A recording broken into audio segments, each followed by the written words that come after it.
प्रभु यीशु मसीह के मधुर और मीठे नाम में आज दिनांक 6 नवंबर दिन बुधवार को आप सब श्रोताओं का हम स्वागत करते हैं।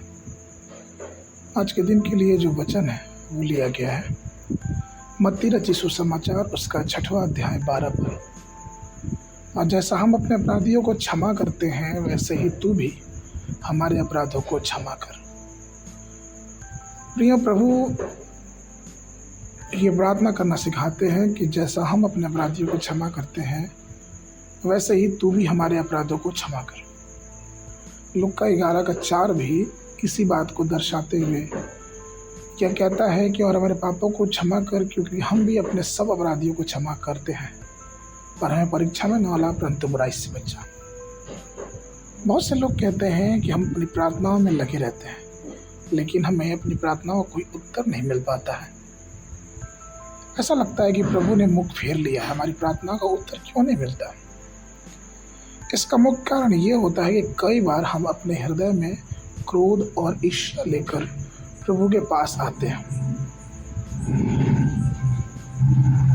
मरकुस उसका 11 उसका 28 इस पद को बताता है कि और जब कभी तुम खड़े हुए प्रार्थना करते हो तो यदि तुम्हारे मन में किसी की ओर से कुछ विरोध हो तो क्षमा करो, इसलिए कि तुम्हारा स्वर्गीय पिता भी तुम्हारा अपराध क्षमा करे।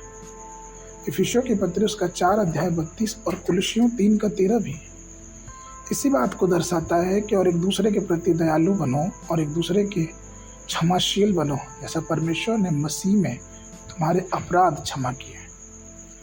प्रिय, यदि आप दूसरे द्वारा किए गए नकारात्मक बुरे कार्यों को सहन करते हैं और प्रभु से उनके जीवन के लिए प्रार्थना करते हैं, तो आप इस बात को जानिए कि परमेश्वर आपको बहुत आयत की आशीष देगा।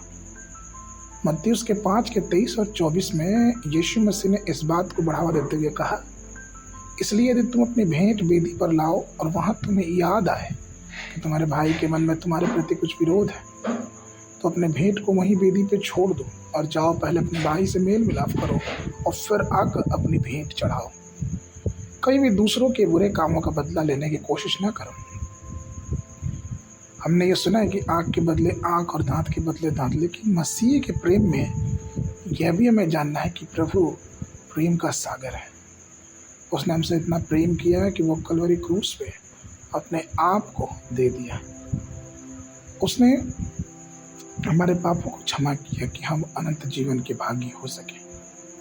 इसलिए आइए अपने जीवन को प्रभु के हाथों में समर्पित करें और प्रभु से बहुत आयत की आशीष को ग्रहण करें।